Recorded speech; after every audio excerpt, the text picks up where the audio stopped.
Has been pitched a lot of times over the last few weeks in our newsroom. A lot of people shocked at just how expensive eggs have gotten.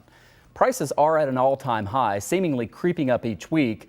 The Bureau of Labor Statistics says that the price of eggs, believe it or not, has now jumped nearly 50% over the last year, and in some places the price has tripled.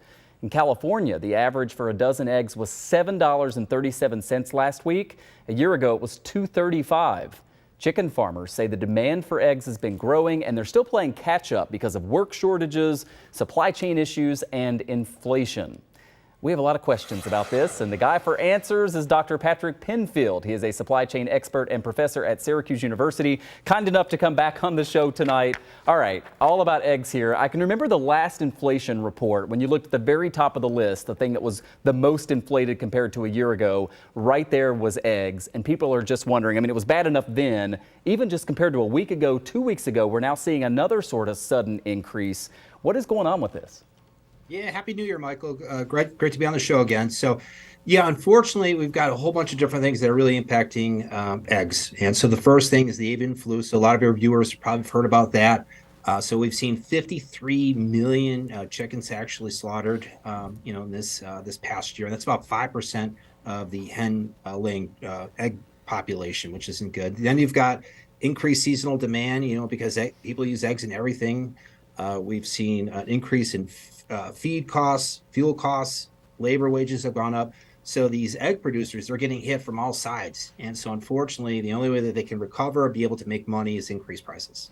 And so when you look at how you fix this, right, and get prices back to a more reasonable place, some of those things maybe could be short term, but this avian flu impact, does it take a long time to recover from something like that? Yeah, normally the avian flu lasts about 9 months, but this is different. So what we've been doing is looking at Europe and seeing what's happening in Europe because they've got the same situation.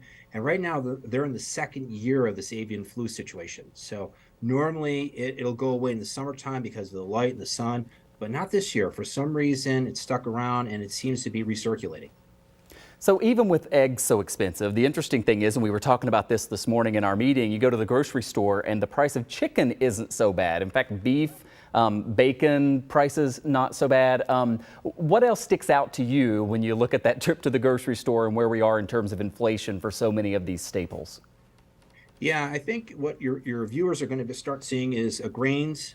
So some of you may have noticed that like pasta, you don't see as much as you had before. Part of that is because of the Russian invasion of Ukraine, so they produce a lot of grains. I'm very concerned just because, again, of they haven't been able to grow as much as they've grown in the past, and so they haven't seeded the fields. Your edible oils, like your sunflower oils, your palm oil, you're going to start to see probably less of that, and again, a lot of that's because of that stuff we get from the Ukraine. Citrus. So citrus is going to be a bad one, and that's because of what happened in Florida with the past hurricane. So it kind of devastated the citrus crop in Florida. And so I think overall, vegetables, fruits, these are going to be the issues. And part of it is because of climate change and these diseases that we're seeing impacting the food supply chain. Just got to hope eggs get somewhere under control. I mean, imagine out in California, $7 for a dozen of eggs. It's just crazy. Professor Patrick Penfield with Syracuse University. We're always smarter after our conversations with you. Thanks for coming back on. Hey, thank you, Michael. Hey, DeMar, keep getting better, and go Bills. And go Bills. Knew we'd get it. Thank you very much.